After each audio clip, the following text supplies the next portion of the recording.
नमस्कार। पीएमसी हिंदी के डॉक्टर से पूछो प्रोग्राम में आप सभी का स्वागत है। मैं doctor S Ranjan, MBBS doctor, pyramid meditation master और एनर्जी मेडिसिन हीलर। आज आपको ओल्ड डिजीज में हेल्थ केयर, क्या विशेष हेल्थ केयर करने की ज़रूरत है जब उम्र अधिक हो जाती है, तो छोटे बच्चों के लिए और अधिक उम्र वाले व्यक्तियों के लिए इन जनरल थोड़ा से अधिक केयर की ज़रूरत है। हम अधिक नाजुक होते हैं, अधिक सेंसिटिव होते हैं। लेकिन अगर हमारे पास नॉलेज अगर अच्छी हो, जिसकी आज हम कुछ बात करेंगे, अगर हम थोड़ा अपना ध्यान रखें, तो आप पहले से अपना ध्यान रखें, तो हम अपने आप को नॉर्मल एडल्ट लाइफ की तरह ही बहुत आसानी से ज़िंदगी जी सकते हैं।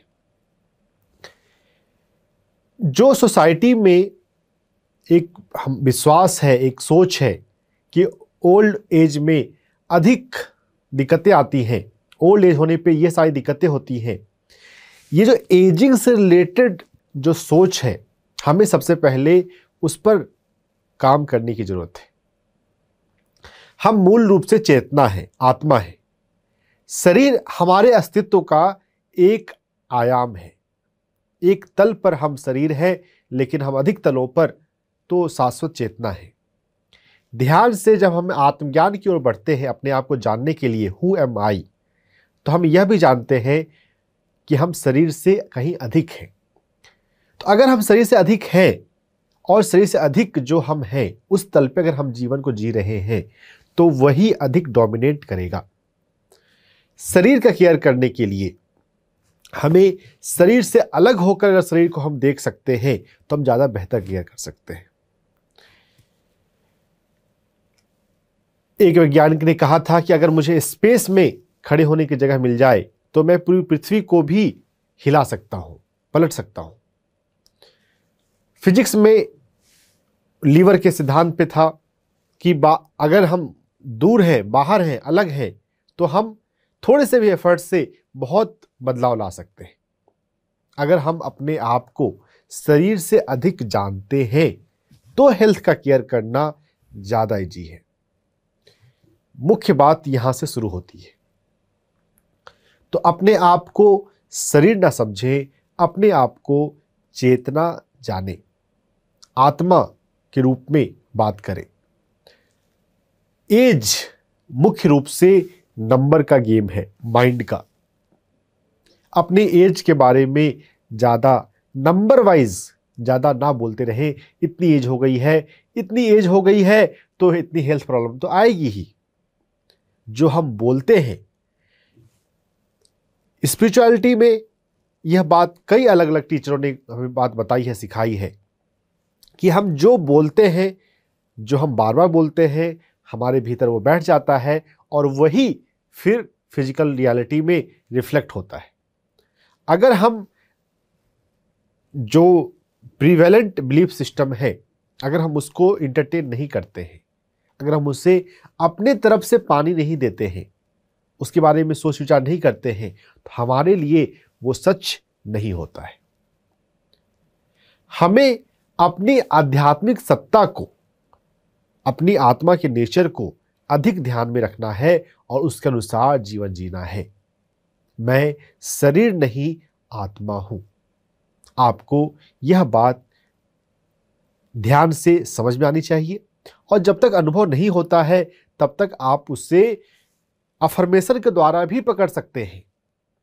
एक अफर्मेशन है, मैं दिव्य आत्मा हूं, मैं शाश्वत आत्मा हूं, मैं पुण्य आत्मा हूं, मैं शक्तिशाली आत्मा हूं। इस अफर्मेशन को भी बोला जा सकता है जब तक हमें अनुभव नहीं हो जाए। ज़्यादा फोकस हमें अनुभव होने पर होना चाहिए। अगर हमें जीवन में अनुभव हो जाए कि मैं शरीर नहीं हूं, मैं तो आत्मा हूं, तो फिर शरीर के गुण उतने हावी नहीं होंगे जितने नॉर्मली होते हैं।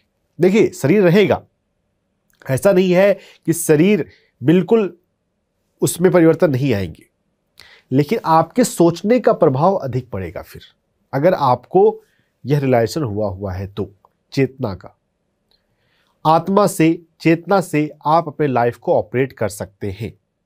पीएमसी हिंदी का यही सबसे बड़ा संदेश है, जो सत्य, घर घर में सत्य का दर्शन, सत्य यही है कि हम शरीर नहीं, हम आत्मा हैं। हम शरीर से अधिक हैं। ध्यान में उसका अनुभव बहुत बार हमें थोड़ा बहुत होता है। ध्यान में हम जब आंख बंद करके बैठे रहते हैं, बहुत बार हमें शरीर का पता नहीं चलता। क्यों नहीं पता चलता? क्योंकि हम शरीर नहीं हैं। बहुत बार हमें एनर्जी की फीलिंग होती है। हम बॉडी लेवल पर, फिजिकल लेवल पे हम जो अपने बारे में फील करते हैं, उससे ज़्यादा हम एनर्जी है। लेकिन सिर्फ एनर्जी भी नहीं है। एनर्जी के अलावा हम मन है, और मन के अलावा हम आत्मा है। एनर्जी, मन, आत्मा, इन तीन अलग शरीर के अलावा हम इन तीन अलग आयाम पर हैं। हमें उसके लिए जागने की ज़रूरत है, और इसके लिए हर दिन हमारे जीवन में 2 बार ध्यान की साधना, ध्यान का अभ्यास होना चाहिए। एक बार में 1 घंटे के लिए, 1.5 घंटे के लिए, 2 घंटे के लिए आप बैठिए। बार बार बैठेंगे तो अभ्यास होता ही है, और एक बार जब लगन लग जाए तो 3 घंटे, 5 घंटे, 8 घंटे लोग बैठ जाते हैं। पीएमसी हिंदी पे बहुत सारे ध्यानियों के आप ऐसे अनुभव सुनेंगे जो 5 घंटे, 8 घंटे, 10 घंटे ध्यान में बैठते हैं। हमें अपने मन से लिमिटेशन के कंसेप्ट को हटाना है। आत्मा के ऊपर कोई लिमिटेशन नहीं है। हम अपने मन में जो लिमिटेशन डाल लेते हैं, वही लिमिटेशन काम करता है। ये सबसे मूल बात है। तो नंबर गेम में आप मत पड़े। जब कभी कोई उम्र पूछे कि आपकी उम्र क्या है, कभी भी अपना उम्र नहीं बताएं। अगर पेपर पे लिखने की बात है, गवर्नमेंट वर्क है या कहीं ऑफिशियल वर्क है, तो अलग बात है। इन जनरल एज में नंबर पर ज़्यादा मत जाए, क्योंकि जो हम बार बार बोलेंगे ना, हमारा मन उसको फॉलो करने लगेगा। इसको भगवत गीता में कहा गया है, यद भावम तद भवति। जैसा हमारा भाव होता है वैसी हमारी गति होती है।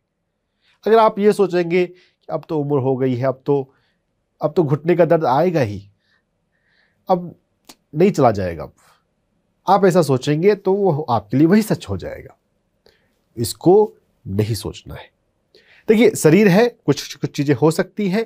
हम उसके लिए अभी हम कई सारे एक्यूप्रेशर पॉइंट देखेंगे, उनको पर काम करना सीखेंगे।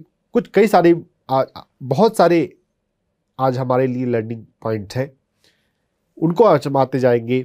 माइंड के लेवल पे हम हमेशा अपने आप को फ्रेश रखेंगे। शाश्वत चेतना के तल पर जीने की अधिक से अधिक कोशिश करेंगे। जितना हम जीने में कामयाब हो जाएं, हम स्पॉन्टेनियसली उतने स्वस्थ रहेंगे। इजीली स्वस्थ रहा जा सकता है। हमें अपने मन से यह धारणा निकाल देनी है कि स्वस्थ होना मुश्किल है। मुश्किल हो सकता है क्योंकि हमने जीवन जीने का तरीका नहीं अभी सीखा। अभी हमें आत्मा के सत्य का पता नहीं है।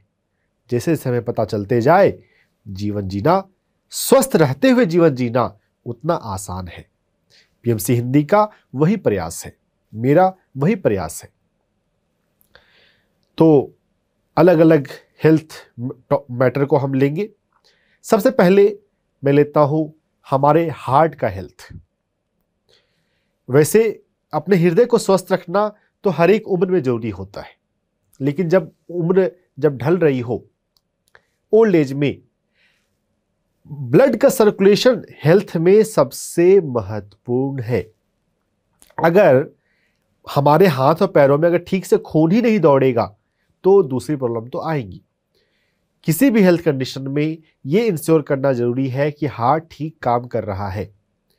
मैं पेशेंट देखता हूँ दिल्ली में, द्वारका मोड़ में, कभी भी कोई पेशेंट आता है तो ये सबसे पहले इंश्योर करना जरूरी होता है कि हार्ट तो ठीक काम कर रहा है ना। अगर हार्ट काम नहीं कर रहा है, अगर हार्ट में अगर कोई, हार्ट की नाड़ी में कोई ब्लॉकेज है, तो पहले उसको दूर करें। वो दूर करने के बाद ही दूसरा काम करें, क्योंकि अगर ब्लड ही नहीं पहुंचेगा कहीं पर तो फिर बाकी काम करने का फायदा नहीं है। तो हार्ट को हेल्दी रखना सबसे ज़्यादा जरूरी है। और हार्ट से जुड़े हुए हम एनर्जी पॉइंट के साथ साथ मन की बातों को भी समझें। हार्ट से जुड़ा हुआ एनर्जी पॉइंट जो है वो तो हमारी कलाई में है। छोटी अंगुली के लाइन में कलाई पर सबसे महत्वपूर्ण पॉइंट है HT7, हार्ट 7। हार्ट की नाड़ी में टोटल 9 पॉइंट है। उन 9 पॉइंट में सबसे महत्वपूर्ण है HT7, और ये दोनों तरफ है। तो दोनों कलाई में हमारा हार्ट बाईं तरफ होता है, तो बाईं तरफ के हाथ में आपको ज़्यादा इससे मसाज करना है। एक्यूप्रेशर में हम उसे दबाते हैं, छोड़ते हैं, दबाते हैं, छोड़ते हैं, तो इससे हमारा जो एक्यूप्रेशर पॉइंट है वो एक्टिव होता है, यहाँ की एनर्जी बढ़ने लगती है। तो एनर्जी पॉइंट एक्टिव होगा, एक्यूप्रेशर होगा, हार्ट 7 एक्टिव होगा, हार्ट की नाड़ी पूरी एक्टिव रहेगी, हृदय अच्छा काम करेगा। हार्ट 7 एनर्जी लेवल पे काम करने के अलावा माइंड लेवल पे काम करना चाहिए। हार्ट जो होता है वो हमारे जीवन में खुशी का प्रतीक होता है। अगर हम खुश रहते हैं तो हमारा हृदय भी ठीक काम करेगा। जिन लोगों को भी हार्ट की कोई समस्या होती है, अगर उनके जीवन को हम बारीकी से देखेंगे तो पाएंगे कि लाइफ को उतना वो एंजॉय नहीं करते। लाइफ को एंजॉय करना चाहिए। अरे ये जिंदगी जो है ये कुछ दिनों का तो मेला है, कुछ दिनों का खेल है। सनातन आध्यात्मिक परंपरा में जीवन को लीला भी कहा गया है, खेल भी कहा गया है। हम जीवन के इस खेल में जरूरत से ज्यादा सीरियस हो जाते हैं। अरे जिंदगी है, जिंदगी को थोड़ा लाइट लेना सीखें, थोड़ा खुश रहा करें, थोड़ा गाया करें, थोड़ा मस्त रहा करें। लाइफ में ज़्यादा सीरियस नहीं होना चाहिए। जिंदगी में थोड़े बहुत अप डाउन होते हैं, उसको भगवान का दिया हुआ उपहार समझिए। जो दुख की घड़ियां होती हैं उससे भी हम जीवन में सीखते हैं, अगर हम आत्मा की यात्रा को समझेंगे। ये हेल्थ का टॉपिक है तो यहाँ पर हम हेल्थ पॉइंट ऑफ व्यू से अधिक ज़्यादा बात करते हैं, लेकिन आत्मा की जर्नी के बारे में भी यहाँ पर दूसरे एपिसोड है, आप उसे देखते होंगे। आत्मा की यात्रा के हिसाब से जब हम देखेंगे तो जीवन में सुख और दुख दोनों इक्वली इंपॉर्टेंट है। आत्मा के लिए वास्तव में अनुभव महत्वपूर्ण होता है। सुख और दुख तो माइंड के हिसाब से हम जीवन में दुख कम चाहते हैं और सुख को अधिक चाहते हैं। तो दुखों से भागने की जरूरत नहीं है, दुख को भी आप वहां पर बारीकी से अपने जीवन में रिलैक्स रहते हुए, सहज रहते हुए स्वीकार करने की जरूरत है। भगवान को से बात किया करें, जो मर्जी तुम्हारी हो भगवान, वो मुझे स्वीकार है। जब हम स्वीकार करते हैं, जब हम अपने तरफ से रेसिस्टेंस छोड़ते हैं, तो आप पाएंगे बहुत जगह पर उस चीज से आपके जीवन में जो दिक्कतें आ रही थी, जो बीमारियां आ रही थी, बहुत तरह की बीमारियों का कहीं भी हमारे शरीर में जाम होता है, कहीं भी ऐंठन होती है, कहीं भी अकड़न होती है, तो उसका एक कारण है लाइफ के फ्लो को स्वीकार नहीं करना। अगर जीवन में परिवर्तन को, जीवन के में जो हो रहा है उसको हम स्वीकार करते हैं तो हमारा शरीर भी हल्का रहेगा। शरीर में भारीपन का आना, शरीर में कहीं पर ऐंठन का होना, कहीं पर अकड़ाव का होना का कारण वही है, लाइफ में जो परिवर्तन है, जो फ्लो है, उसको हम स्वीकार नहीं करते। तो जिंदगी में खुश रहना सीखना है। HT7 एक्यूप्रेशर पॉइंट दबाया कीजिए और अफर्मेशन किया करें, ऑल इज वेल। जीवन में जो हो रहा है अच्छा हो रहा है, अच्छे के लिए हो रहा है। जीवन में जो हो रहा है अच्छा हो रहा है, अच्छे के लिए हो रहा है। यह भगवत गीता का सार है। कुछ गलत होता ही नहीं, जीवन एक अनुभव है। HT7 एक्यूप्रेशर पॉइंट दबाएंगे तो हम अपने हार्ट को हेल्दी रख सकते हैं। और इस हार्ट के बारे में बहुत रिसर्च भी हो चुके हैं। मैं एक बहुत रिस्पेक्टेड डॉक्टर का नाम लेना चाहता हूं, डॉक्टर डीन ऑर्निस। उन्होंने कई रिसर्च से यह प्रूफ करके दिखाया कि हार्ट ब्लॉकेज के कंडीशन में बिना दवाई, बिना सर्जरी हार्ट ब्लॉकेज को रिवर्स किया जा सकता है लाइफस्टाइल मेडिसिन के माध्यम से। लाइफस्टाइल मेडिसिन जो है वो एक नया ब्रांच है जिसमें हम अपने जीवन में लाइफस्टाइल पर काम करते हैं। लाइफस्टाइल है कि आप अपना समय किस प्रकार व्यतीत करते हैं, आप कितना मूवमेंट करते हैं, किस तरह का भोजन करते हैं, आप अपने स्ट्रेस को कैसे मैनेज करते हैं। डॉक्टर डीन ऑर्निस जो बातें बोल रहे हैं वो बहुत हद तक एक अच्छी ज़िंदगी जीने का माध्यम है, स्पिरिचुअल तरीका है। लाइफ स्टाइल मेडिसिन में हम अपने हार्ट ब्लॉकेज को, हार्ट को केयर को नेचुरल तरीके से दवाओं पे नहीं निर्भर रहते हुए बहुत आसानी से हैंडल कर सकते हैं। तो अगर हार्ट का कोई इशू है तो हमें डॉक्टर डीन ऑर्निस के लिटरेचर को पढ़ना चाहिए। HT7 एक्यूप्रेशर पॉइंट दबाएं। लाइफ स्टाइल, एक हेल्दी लाइफ स्टाइल को समझें कि हम अपने आप को स्वस्थ रखने के लिए क्या क्या कर सकते हैं, उसको करें, दवाओं पर निर्भर ना हो। हार्ट के बाद मैं दूसरे एक हेल्थ कंडीशन पे ले चलता हूं।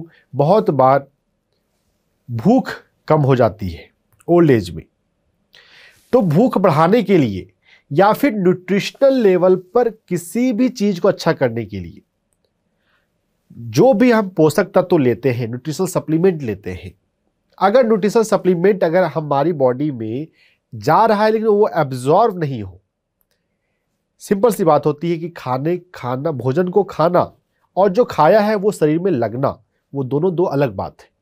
जो भोजन अंदर गया वो एब्जॉर्ब ही हो, एब्जॉर्ब होने के लिए SP4 एक्यूप्रेशर पॉइंट अच्छा है। भूख बढ़ाने के लिए SP4 दोनों पैरों में ही आता है। इस पॉइंट को रेगुलर अगर दबाया जाए तो भूख बढ़ती है। जीवन जीने में उत्साह हो तो भूख लगती है।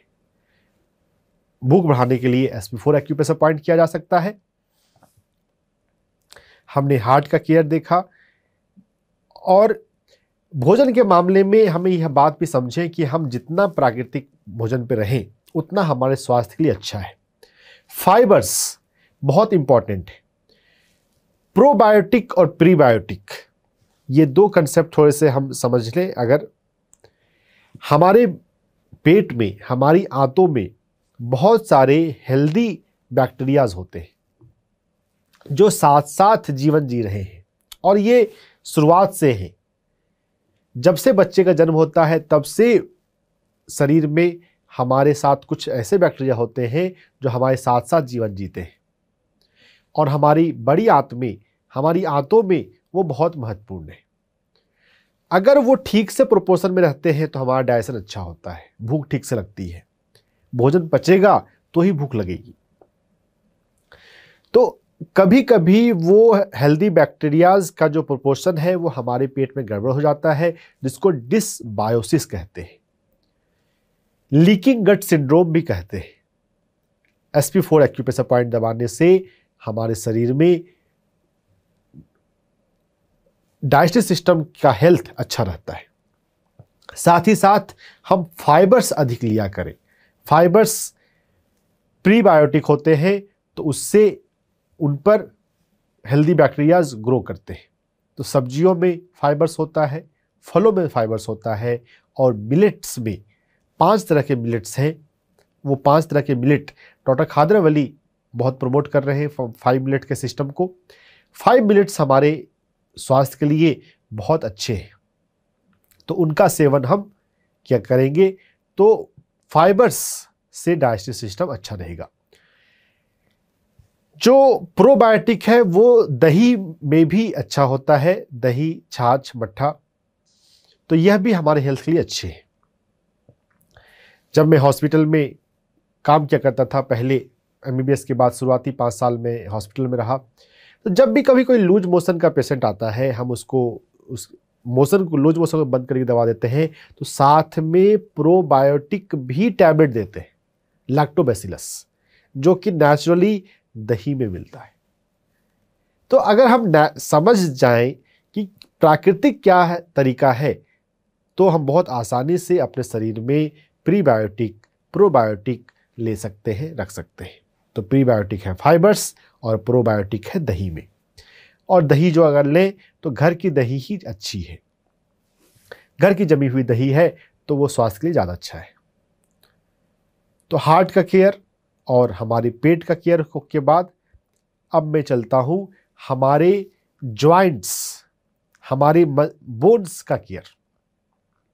अधिक उम्र हो जाने पर बहुत बार हड्डियाँ जो है वो थोड़ी कमज़ोर हो जाती है, तो यहां पे समझना है कि हमारी हड्डियों में एक मिनरल होता है कैल्शियम। कैल्शियम का प्रोपोर्शन अगर ऑप्टिमम रहे तो हमारी हड्डियां ठीक रहेंगी। और जो कैल्शियम है उसका मैकेनिज्म रेगुलेट होता है किडनी के द्वारा।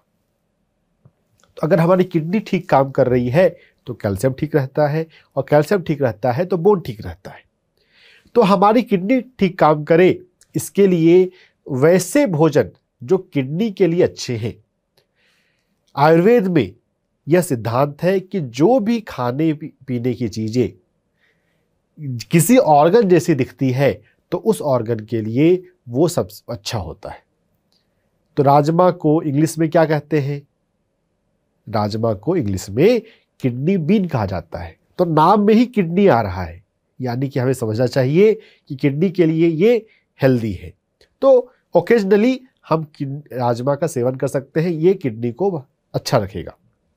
इसके अलावा जो कॉर्न होता है, मक्का, कॉर्न जो है वो किडनी के लिए अच्छा है। तो हर कॉम्बिनेशन में हम अलग अलग कॉम्बिनेशन में कॉर्न को, राजमा को अलग अलग ले सकते हैं। बहुत सारा भोजन के माध्यम से अब हम अपने हेल्थ को बहुत अच्छा रेगुलेट कर सकते हैं। मैं एक्यूप्रेशर पॉइंट पर थोड़ा बताता हूं आपको। किडनी, हमारे शरीर में किडनी की नाड़ी जो है हमारे पैर से शुरू होकर हमारे अपर चेस्ट तक आती है। तो इसमें K6 एक्यूप्रेशर पॉइंट जो है एंकल के पीछे, वो सबसे अच्छा पॉइंट है। दोनों पैरों में हम K6 को मसाज करें तो ये हमारे हेल्थ के लिए अच्छा रहेगा। जो भी एक्यूप्रेशर हम पॉइंट हम करते हैं, अगर हम इसे मेडिटेशन के बाद करें तो ये हमारे हेल्थ के लिए, मेडिटेशन में हमारी ऊर्जा बढ़ती है, बढ़ी हुई ऊर्जा के साथ अगर एक्यूप्रेशर किया जाए तो वो ज़्यादा इफेक्टिव होता है। तो दिन में 2 बार 24 घंटे में मेडिटेशन करना चाहिए। तो अभी हम थोड़ा सा 5 मिनट के लिए मेडिटेशन में चलते हैं। हम बार बार मेडिटेशन को अपनाएं, जब भी समय मिले मेडिटेशन में जाएं, दोनों हाथों को आपस में मिलाएं, आराम से बैठ जाएं और आंखों को बंद कर लें। आंखों को बंद करने के बाद पूरे शरीर को शिथिल रखें, ढीला छोड़ें, और ढीला छोड़ने के बाद अंदर आती हुई और बाहर जाती हुई सांसों को महसूस करें। होश, अंदर आती हुई सांसों पर होश, बाहर जाती हुई सांसों पर ध्यान। लगातार देते जाएं, करते जाएं।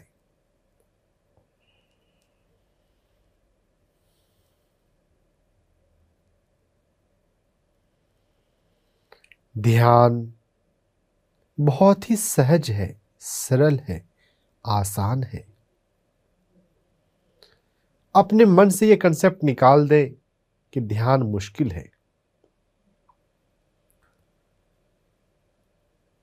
हम जैसा भाव करते हैं वैसा होता है।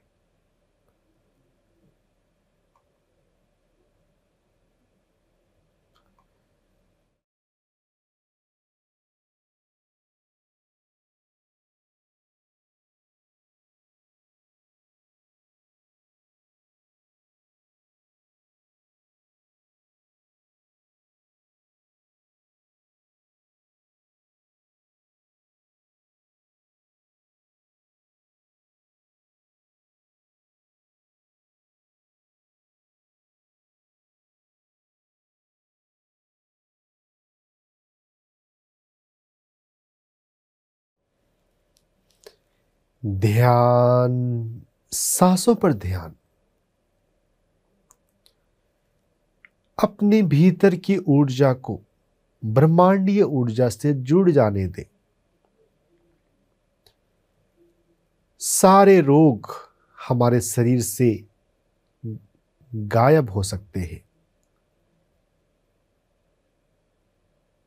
अगर हमारे पास पर्याप्त ऊर्जा है तो।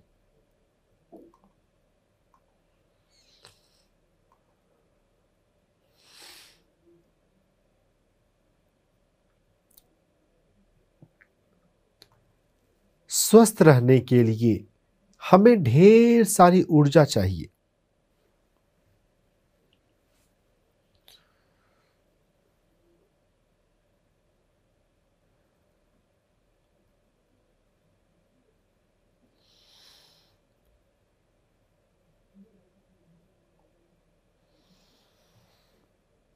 ऊर्जा के विज्ञान को समझ लें और ऊर्जा को बढ़ाते जाएं।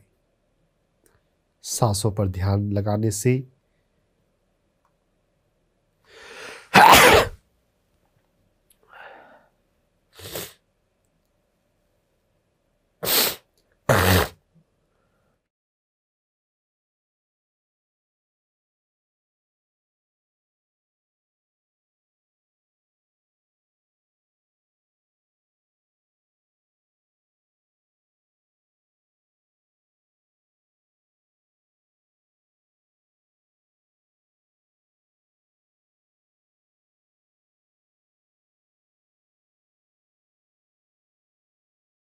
ते हुए सांसों को महसूस करते जाएं।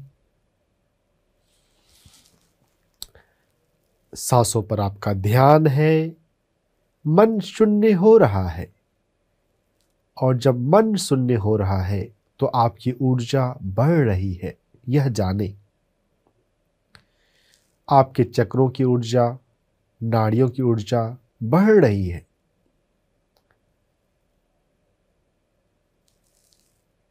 ऊर्जा बढ़े, ऊर्जा पर्याप्त हो तो हम तो स्वस्थ रहेंगे ही।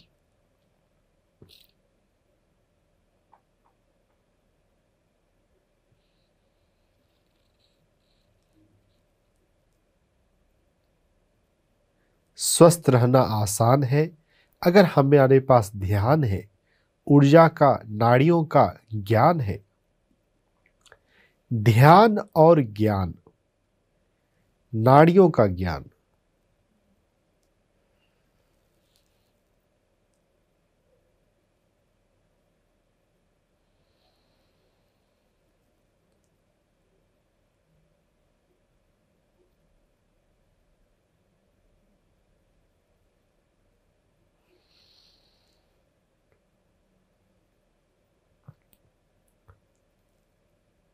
सांसों पर ध्यान का आखिरी 2 मिनट, 2 मिनट के लिए और अपनी सांसों को फील करें।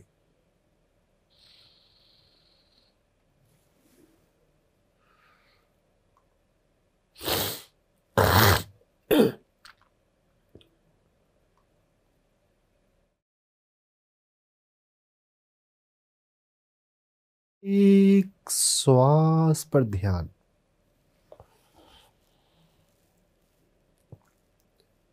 अंदर आते हुए श्वास पर ध्यान, बाहर जाते हुए श्वास पर ध्यान, सांसों के अंतराल पर ध्यान।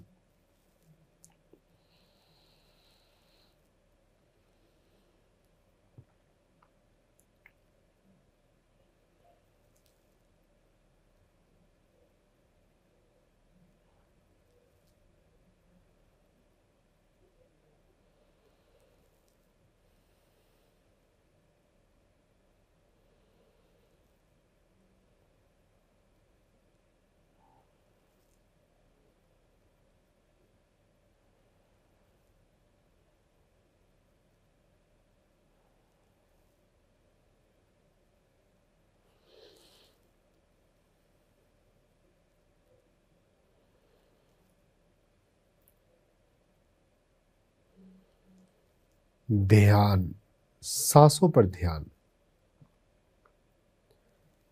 सांसों के अंतराल पर ध्यान, प्राण ऊर्जा पर ध्यान, अपनी नाड़ियों पर ध्यान।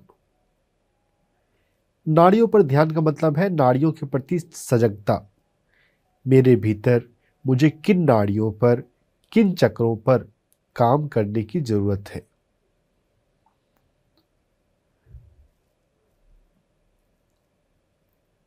थोड़ा सा समझ लें अगर हम अपने बारे में, आपकी ज़रूरत के हिसाब से, तो आप अपने आप को बहुत अच्छा रख सकते हैं, स्वस्थ रख सकते हैं।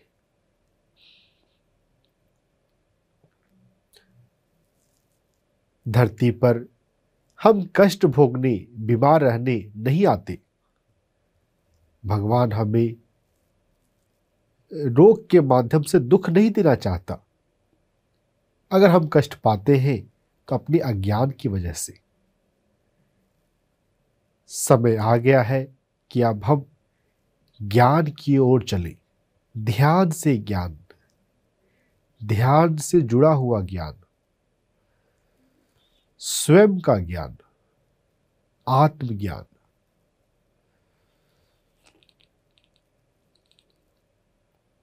स्वयं को आत्मा के रूप में जाने, चेतना के रूप में उस दिशा में आगे बढ़े।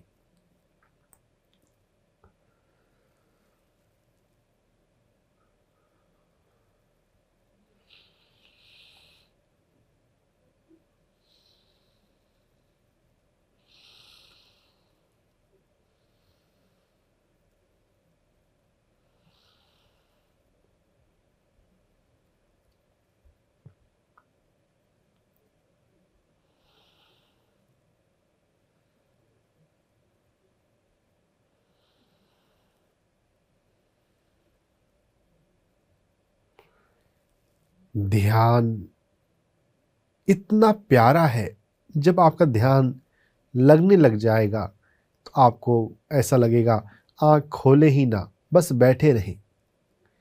इतनी आनंद उतरती है, इतना मस्ती छाती है।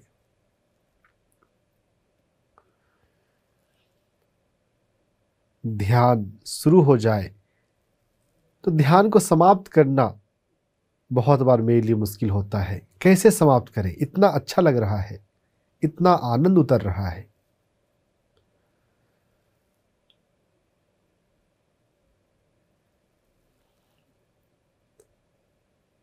लेकिन आपसे बहुत सारी अभी और बातें करनी है, इसलिए आपको ध्यान से बाहर लाना है। अपने वातावरण के प्रति सजग हो जाएं।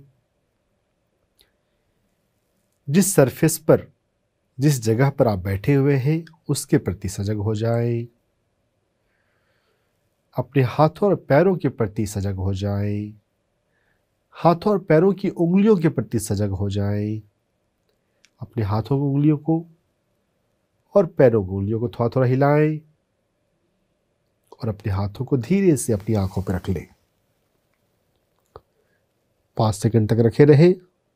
5, 4, 3, 2, 1, 0। आंखों को सहलाते हुए धीरे धीरे मुस्कुराते हुए बाहर आ जाए। जब हमने ध्यान की शुरुआत की थी, हम कैल्शियम को बढ़ाने के लिए, ऑस्टियोपोरोसिस को कम करने के लिए, बोन को ठीक रखने के लिए किडनी के एक्यूप्रेशर पॉइंट की बात कर रहे थे। हमारे पैर में एंकल से जस्ट नीचे किडनी मेरिडियन का 6ठा एक्यूप्रेशर पॉइंट होता है, K6 एक्यूप्रेशर पॉइंट। इसको रेगुलर मसाज करने से कैल्शियम हमारे शरीर में अधिक एब्जॉर्ब होता है और कैल्शियम बढ़ता है। ये इंटरेस्टिंग बात है। नाड़ियों पर एक्यूप्रेशर न्यूट्रिशनल इश्यूज को भी हैंडल करता है। किडनी मजबूत होगी, किडनी से जो कैल्शियम को रेगुलेट करने वाले जो एंजाइम है, हार्मोन है, वो रिलीज होंगे प्रॉपर, तो फिर कैल्शियम भी ठीक रहेगा। कैल्शियम ठीक रहेगा तो बोन ठीक रहेगा। अपने मन से ये कंसेप्ट निकाल दें कि उम्र हो गई है तो फिर ऑस्टियोपोरोसिस होना नॉर्मल बात है। नहीं, ऐसा नहीं है। तो हमने हार्ट का समझा, अपने पेट का डायजेशन का समझा, अपने बोन्स का समझा। अब हम लेता हूँ मैं मेमोरीज। बहुत बार उम्र अधिक होने पर भूलने की समस्या हो जाती है बहुत सारे लोगों में, और ये एक डिजीज है अल्जाइमर। बहुत बार अल्जाइमर हो जाए तो फिर वो प्रोग्रेसिव होता है और वो बढ़ता बढ़ता जाता है। क्या हम अल्जाइमर को रोक सकते हैं? उम्र होने पर जो भूलने की समस्या होती है, क्या उसका प्रिवेंशन संभव है? संभव है। इस मामले में मैं आपको एक रिसर्च की बात बताऊंगा। डॉक्टर धर्म सिंह खालसा, ये एक इंडियन ओरिजिन के मेडिकल रिसर्चर हुए। हार्वर्ड में और कई जगहों पे उन्होंने अल्जाइमर को प्रिवेंशन को लेकर रिसर्च कराया।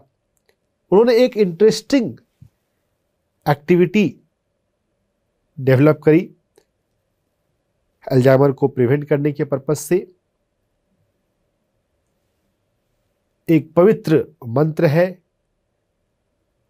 सतनामा, सतनाम वाहिगुरु, जो बहुत रेस्पेक्टेड, बहुत डिवोशनल मंत्र है। उसमें से सतनामा, सतनामा, इसको उन्होंने फिंगर मूवमेंट से जोड़कर स्पिरिचुअल एक्टिविटी एक बनाई, उसको मेडिटेशन का नाम दिया सतनाम क्रिया मेडिटेशन।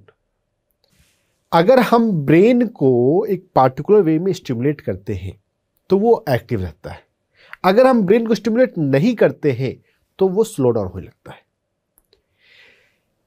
सतनामा, इसको उन्होंने 4 फिंगर से जोड़ा, सतनामा। यूट्यूब पे आपको इससे जुड़े हुए कई मेडिटेशन मिल जाएंगे, 12 मिनट के मेडिटेशन, क्रिया meditation.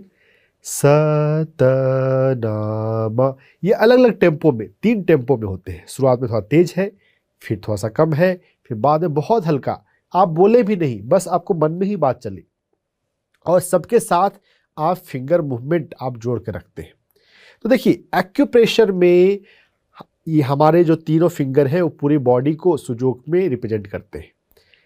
Top portion of the body, middle portion of the body and lower portion of body. तो जब हम उसको टच करते हैं, एक्यूप्रेशर में दबाने से फायदा होता है, टच करने से भी फायदा होता है। जो मुद्रा चिकित्सा है उसमें सिर्फ टच किया जाता है। तो उन्होंने म्यूजिक को जोड़ा, जो एक डिवोशनल म्यूजिक है, क्रिया एक्यूप्रेशर से रिलेटेड बातें जोड़ी, और ये टेम्पो पहले हाई पिच, फिर मीडियम, फिर लो। इसको करने से पाया गया कि अल्जाइमर को रोकने में ये बहुत कारगर है। तो कोई भी सीनियर सिटीजन को अगर भूलने की समस्या हो रही है, वो ये 12 मिनट का क्रिया मेडिटेशन ट्राई कर सकते हैं। और मुझे ये बात समझ में आई कि सतनामा, ये 4 सिलेबल का कोई भी साउंड के साथ आप इसे कर सकते हैं। एक बार बात आपको समझ में आ जाए, अपदीपो भव, अपदीपो भव, अप दीपो भव, ये बुद्ध की एक टीचिंग है, जिसका मतलब है कि हम अपने पैरों पर खड़े हों, अपने प्रकाश हम स्वयं बने। हमें निर्भर नहीं होना है, हमें गुरु पर भी निर्भर नहीं होना है, हमें अपना उद्धार, अपना हेल्प खुद से करना सीखना है, हम स्वयं के प्रकाश बने। तो आपको मैं थोड़ा सा बताता हूं ये फिर से, अपदीपो भव, अपदीपो भव, तेज टेम्पो के बाद स्लो, और बाद में सिर्फ मन ही मन करना, बोलना नहीं है, मन में करते रहना है, अपदीपो भव, अपदीपो भव, और बाद में बिल्कुल पॉज, नो एक्टिविटी। 2-2 मिनट का ये चेंज करते जाएंगे, विश्राम करेंगे, फिर से करेंगे। तो जब इस तरह से सिस्टमेटिक रेगुलेटेड एक्टिविटी हो, ब्रेन जब एक्टिव हो रहा है, तो फिर ब्रेन को डिमेंशिया नहीं होता। जब हम कोई चीज़ याद करते हैं, जब भी हम कोई चीज़ सोचते हैं, हमारे ब्रेन में न्यूरॉन फायर करते हैं। एक सिग्नल जाता है, एक स्टिमुलस होता है, और न्यूरॉन फायर करते हैं। कोई भी एक्टिविटी है तो कई सारे न्यूरॉन एक साथ फायर कर रहे हैं, एक लाइन में, एक के बाद एक, दूसरे के बाद तीसरा फायर हो रहा है, एक्टिव हो रहा है। जब हम कोई काम नहीं करते हैं या कम करते हैं, तो वो न्यूरॉन का जो कनेक्शन है वो वीक होने लगता है, वो टूटने लगता है। तो मेमोरी मतलब न्यूरॉन का जुड़ जाना, और भूलना मतलब न्यूरॉन का टूट जाना। तो क्या हम न्यूरॉन के कनेक्शन को बनाए रख सकते हैं? 12 मिनट की क्रिया मेडिटेशन के अलावा सिंपल वे में हम जीवन में, अपने जीवन में हमेशा हम सीखने का एटीट्यूड रखें, छोटे बच्चे वो हमेशा सीखने को तैयार होते हैं।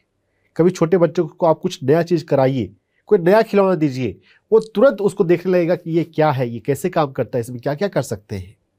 बच्चों में एक सीखने की प्यास होती है।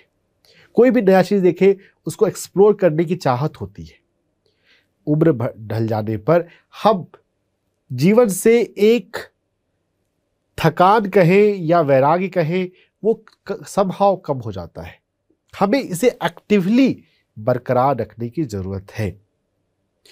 हमेशा सीखने के लिए तैयार रहा करें। कभी भी ये मत बोले कि मैं ये नहीं कर सकती, मेरे से ये नहीं हो सकता। अरे जो आप चाहेंगे वो कर सकते हैं। चेतना के ऊपर, इंसानी मन के ऊपर कोई लिमिटेशन नहीं है। लिमिटेशन हम खुद अपने ऊपर लगा लेते हैं।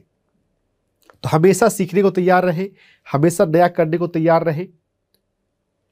और छोटे बच्चे इसके बहुत अच्छे एग्जाम्पल हैं। जो सीखना चाहते हैं, नया करना चाहते हैं, तो छोटे बच्चों के साथ टाइम स्पेंड करें। लिंडा गुडमैन एक स्पिरिचुअल टीचर हुई जिन्होंने एंटी एजिंग पर बहुत अच्छा, लॉन्गेविटी पर बहुत अच्छा लिखा है। उनके 13 गाइडलाइन में एक गाइडलाइन है, बच्चों के साथ खेलें। अगर बच्चों के साथ खेलते हैं तो आप बच्चों जैसे स्पॉन्टेनियस होते हैं। बच्चों जैसा आप सीखना चाहते हैं तो बच्चों के साथ खेला करें, बच्चों के साथ रहा करें। आप बच्चों को पढ़ा भी सकते हैं। अगर कोई ऐसी बात है जो आप जानते हैं और बच्चे को आप सिखा सकते हैं, तो इस बहाने आप बच्चों का लर्निंग टेम्परामेंट देखेंगे। आप देखेंगे कि नई चीज़ों को वो कैसे पकड़ लेते हैं, तो हम भी अपने भीतर लर्निंग टेम्परामेंट रख पाएंगे। तो बच्चों के साथ खेलें, बच्चों के साथ सीखें। कोई भी पढ़ने की बात है, कुछ भी सीखने की बात है, तो बच्चों के साथ इन्वॉल्व होकर करें। तो आपका स्लो डाउन होने का प्रोसेस जो है वो स्लो हो जाएगा। यानी आप भूलने की समस्या आपको ज़्यादा नहीं होगी। एक्यूप्रेशर पॉइंट की भी बात करता हूँ। हमारे हाथ में छोटी उंगली और उसके बगल की उंगली के बीच में, इस एरिया में एक एक्यूप्रेशर पॉइंट है जिसका नाम है TW3। दोनों हाथों में इस TW3 एक्यूप्रेशर पॉइंट का मसाज करना है। जब TW3 एक्यूप्रेशर पॉइंट का मसाज किया जाए तो इससे हमारी मेमोरी जो है वो अच्छी रहती है। अधिक उम्र के लोगों में TW3 एक्यूप्रेशर पॉइंट मेमोरी को अच्छा रखता है। और मेमोरी को अच्छा रखने के लिए आप कोई गेम्स खेल सकते हैं। खेल खेलने से हम ज़्यादा खुश रहते हैं और हमारे भीतर ब्रेन एक्टिव रहता है। तो बच्चों की तरह प्लेफुल रहे, बच्चों की तरह गेम्स खेलें। गेम्स जब खेलते हैं तो हर जगह पर यूटिलिटेरियन की तरह मत सोचें कि फ़ायदा क्या होगा। गेम्स खेलने से भी हमारा ब्रेन अच्छा रहता है, ब्रेन शार्प रहता है। हमें याद रखना पड़ता है कुछ चीज़ों को, उससे जब हम कोशिश करते हैं याद रखने की तो ब्रेन उससे स्टिमुलेट होता है। और एक इल्ची ली नाम के एक स्पिरिचुअल टीचर है, उन्होंने किताब लिखी है I decided to live for 120 years. ये अंग्रेजी भाषा में ये किताब उपलब्ध है कि मैंने डिसाइड किया 120 साल तक मैं जीवित रहूँगा। अभी वो 70 साल के हैं, 70+। और तो उनकी एक सोच देखिए, डिटर्मिनेशन देखिए। वो एक बहुत अच्छे स्पिरिचुअल टीचर हैं, गुरु हैं, कई सारी बातें सिखाते हैं। सबसे बड़ी बात जो उनकी जो टीचिंग में आती है वो आती है कि अपने ब्रेन को एक्टिव कैसे रखना। और हमारे ब्रेन के 2 हेमिस्फीयर होते हैं, लेफ्ट ब्रेन, राइट ब्रेन। आज जो जैसा समाज है उसमें हम ऐसा जिंदगी जी रहे हैं कि जिसमें से ब्रेन का एक पोर्शन सिर्फ लेफ्ट ब्रेन का हम यूज करते हैं। हम मनी माइंडेड ज़्यादा है, हम linear thinking, rational thinking oriented ज़्यादा है। जीवन में सिर्फ पैसों का महत्व नहीं है, आर्ट्स का, म्यूजिक का, डांस का, क्रिएटिविटी का भी उतना ही महत्व है। अपने राइट ब्रेन को एक्टिव रखें। जब भी हम किसी आर्ट में जाते हैं, किसी म्यूजिक में जाते हैं, किसी डांस में जाते हैं, किसी पेंटिंग को देखते हैं या बनाते हैं, तो हमारा राइट ब्रेन एक्टिव होता है। जब ब्रेन के दोनों पार्ट एक्टिव रहे तो ब्रेन स्वस्थ रहेगा, ब्रेन हेल्दी रहेगा तो मेमोरी तो अच्छी रहेगी ही। ब्रेन के बारे में सीखें, हम ब्रेन को कैसे एक्टिव रख सकते हैं। पुरानी धारणा जो है कि ये हो गया है तो होगा ही, उसको छोड़े। हम चाहे तो ब्रेन को 100 साल तक भी बिल्कुल एक यूथ जैसा एक्टिव रख सकते हैं, लेकिन आपको उसके हिसाब से वैसा एक्सरसाइज करना होगा, वैसी एक्टिविटी करनी होगी, वैसा प्लेफुल रहना पड़ेगा, वैसा सीखने को तैयार रहना पड़ेगा। लुई है जिनकी किताब you can heal your life हम बहुत ज़्यादा रिकमेंड करते हैं इस प्लेटफॉर्म पर। उन्होंने अपना कैंसर माइंड पर काम करके ठीक किया। उनके द्वारा सैकड़ों लोगों को बहुत फायदा हुआ। उन्होंने 80s की उम्र में जाकर डांस सीखा था, पोल डांस। सीखने की कोई उम्र नहीं होती। अगर आप सीखना चाहते हैं, किसी भी उम्र में कुछ सीख सकते हैं। अगर आप सीखने के लिए प्रयास करते हैं तो उस प्रयास करने में ही आपका ब्रेन डेवलप हो जाएगा, मेमोरी की प्रॉब्लम नहीं होगी। लिंडा गुडमैन यह भी कहती है कि लाइफ में रिटायर मत हो, आप हमेशा किसी न किसी एक्टिविटी में लगे रहें। अगर हम रिटायर हो जाते हैं, घर बैठ जाते हैं, कुछ नहीं करते हैं, फिर तो स्लो डाउन होना ही है। ये हम पर निर्भर करता है कि हम अपने आप को कितना एक्टिव रखें। मेमोरी लॉस, अल्जाइमर जो है उसको प्रिवेंट किया जा सकता है, उसको ठीक किया जा सकता है। हार्मोनल इश्यूज पर, हार्मोन रिलेटेड समस्याएं, महिलाओं में मेनोपॉज होता है। मेनोपॉज के समय शरीर में बहुत हार्मोनल बदलाव होते हैं। एस्ट्रोजन, प्रोजेस्टेरोन का एक प्रोपोर्शन हुआ करता है जो कि हर पीरियड साइकिल के साथ आता है और जाता है, वो चेंज हो जाता है। तो उस चेंज होने से बहुत सारी महिलाओं में बहुत तरह की प्रॉब्लम्स होती हैं। Menopause is a quite painful experience for most of the females. क्या ये जरूरी है? नहीं। अगर हम थोड़ा अपने शरीर को समझते हैं, उसका थोड़ा केयर करते हैं, तो ये जरूरी नहीं है। तो यहां पर मैं एक्यूप्रेशर पॉइंट ऑफ व्यू से पैर में 2 पॉइंट बताता हूं। दाहिने पैर में SP6, स्प्लीन 6, एंकल से 4 अंगुल ऊपर ये पॉइंट है। ये SP6 एक्यूप्रेशर पॉइंट हर एक महिलाओं के लिए बहुत लाभदायक है। मेनोपॉज से पहले बाएं पैर में, मेनोपॉज के बाद दाहिने पैर में। SP6 एक्यूप्रेशर पॉइंट जब मसाज करते हैं तो ज़्यादातर महिलाओं को यहाँ पर दर्द मिलता है। स्प्लीन मेरिडियन, किडनी मेरिडियन और लीवर मेरिडियन, तीनों का ये जंक्शन है। SP6 जो है वो एक जंक्शनल पॉइंट है। यहाँ पे 3 नाड़ियाँ आपस में आकर मिलती हैं और इन तीनों नाड़ियों में भी सबसे मेन है स्प्लीन और किडनी। स्प्लीन ऑर्गन का हेल्थ, स्प्लीन हमारे पेट में बाईं तरफ होता है। ऑर्गन का लोकेशन अगर पता हो तो मेडिटेशन में भी आप वहाँ पर एनर्जी भेज सकते हैं। आप डायरेक्ट हाथ रख कर या कल्पना में भाव करके कि आप वहाँ पर हाथ रखे हुए हैं, या यह भाव करके कि वो ऑर्गन मुस्कुरा रहा है, तो आप अपने ऑर्गन को एनर्जाइज कर सकते हैं। स्प्लीन हेल्दी होना चाहिए और किडनी हेल्दी होना चाहिए। अगर स्प्लीन और किडनी हेल्दी हो तो हार्मोनल इश्यूज नहीं होते हैं या कम होते हैं। SP6 एक्यूप्रेशर पॉइंट अपने दाहिने पैर में दबाएंगे और उसके साथ हमें दबाना चाहिए हमारे हाथ पे LU7। दाहिने हाथ में LU7 यहाँ पर पॉइंट है। कई सारे पॉइंट्स हैं। SP6 एक्यूप्रेशर पॉइंट पैर में हुआ, हाथ पे LU7 है, हाथ में SI3 है, स्मॉल इंटेस्टाइन 3। जब हम मुट्ठी बनाते हैं जो नुकीला हिस्सा होता है, उस नुकीले हिस्से को टच करते हुए आप हाथ को खोल लें। जहाँ पर ये जा रहा है फिंगर, वहाँ पे SI3 एक्यूप्रेशर पॉइंट है जो हमारे ब्रेन के पीनियल ग्लैंड से जुड़ा हुआ है। हमारे ब्रेन में 2 बहुत महत्वपूर्ण ग्लैंड है, पीनियल ग्लैंड और पिट्यूटरी ग्लैंड। अगर SI3 को हम मसाज करते हैं तो इससे हमारा पिट्यूटरी ग्लैंड एक्टिव होता है। पीनियल ग्लैंड, पिट्यूटरी ग्लैंड को हम डायरेक्ट भी एक्टिव कर सकते हैं। आप ये जो थर्ड आई एरिया है, हमारे दोनों आंखों के बीच का स्पेस, इसको आप डायरेक्ट यहाँ पर फिंगर रखें और इसको मसाज करें।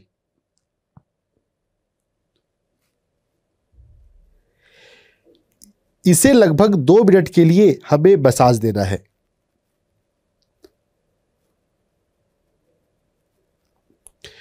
जब हम एक्यूप्रेशर पॉइंट करेंगे, इस एक्यूप्रेशर पॉइंट पे थर्ड आई GV24.5, तो हमारा ब्रेन का pineal gland, pituitary gland active होगा।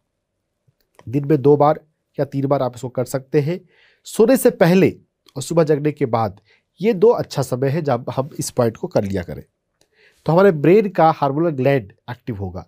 और पिट्यूटरी एक ऐसा ग्लैंड है जो हमारे सभी हार्मोनल ग्लैंड को रेगुलेट करता है। अगर पिट्यूटरी एक्टिव रहेगा तो बाकी भी एक्टिव रहेंगे। तो पीनियल पिट्यूटरी को आप एक्टिवेट क्या करें, घर के दूसरे फैमिली मेंबर भी एक दूसरे का कर सकते हैं। तो क्योंकि ये पॉइंट ऐसा है कि अगर दूसरा कर दे तो अच्छे से हो सकता है। इस एक्यूप्रेशर पॉइंट, पीनियल ग्लैंड, ये ब्रेन को एक्टिवेट कर रहे हैं, स्टिमुलेट कर रहे हैं। तो आप कोई अफर्मेशन भी कर सकते हैं। वैसे कोई भी अफर्मेशन कोई भी एक्यूप्रेशर पॉइंट से जुड़ा जा सकता है। एक्यूप्रेशर और अफर्मेशन जोड़ने की विद्या को EFT कहते हैं, इमोशनल फ्रीडम टैपिंग। वो अपने आप में एक बड़ा सब्जेक्ट है, उस पर भी मैं बात करूँगा। ब्रेन के पीनियल ग्लैंड को स्टिमुलेट करते हुए आप अपने भीतर स्पिरिचुअलिटी के कोई अफर्मेशन, जैसे कि I am a divine soul, मैं एक दिव्य आत्मा हूं, I am a pure soul, I am a eternal soul, मैं अनंत आत्मा हूं, मैं दिव्य आत्मा हूं, मैं शुद्ध आत्मा हूं, मैं पवित्र आत्मा हूं, मैं अनंत आत्मा हूं। ऐसे स्पिरिचुअल अफर्मेशन भी हम दोहरा सकते हैं। बेसिकली ये जो बातें हैं ये तो हमें ध्यान में अनुभव होनी चाहिए, अनुभव हो सकता है। अगर आप नियम से रोज 2 बार ध्यान में बैठते हैं, 2 घंटे के लिए, 3 घंटे के लिए, तो आपको धीरे धीरे कभी ना कभी अनुभव होगा ही कि आप शरीर के अलावा आप चेतना है, आत्मा है। हम आत्मा के तल पर, चेतना के तल पर अगर जीना सीख लेंगे तो स्वस्थ रहना तो बहुत ही इजी हो जाएगा। स्वस्थ रहना मुश्किल बिल्कुल भी नहीं है। हम ध्यान के नियमों को समझे, जीवन में अपनाए। बहुत सारे एक्यूप्रेशर पॉइंट हमने देखा है, इसके अलावा भी और भी एक्यूप्रेशर पॉइंट होते हैं हमारे शरीर में, दर्जनों पॉइंट से, लेकिन कुछ महत्वपूर्ण पॉइंट्स बताए गए हैं। हमारे शो से जुड़े रहे, आगे के सेशन में और भी एक्यूप्रेशर पॉइंट बताए जाएंगे। स्वस्थ रहना संभव है। अपने मन से कंसेप्ट ये निकाल दें कि रोग तो आते ही है। ध्यान को अपनाएं, एक्यूप्रेशर पॉइंट्स को अपनाएं, अपनी एनर्जी पर काम करें, स्वस्थ रह सकते हैं आप।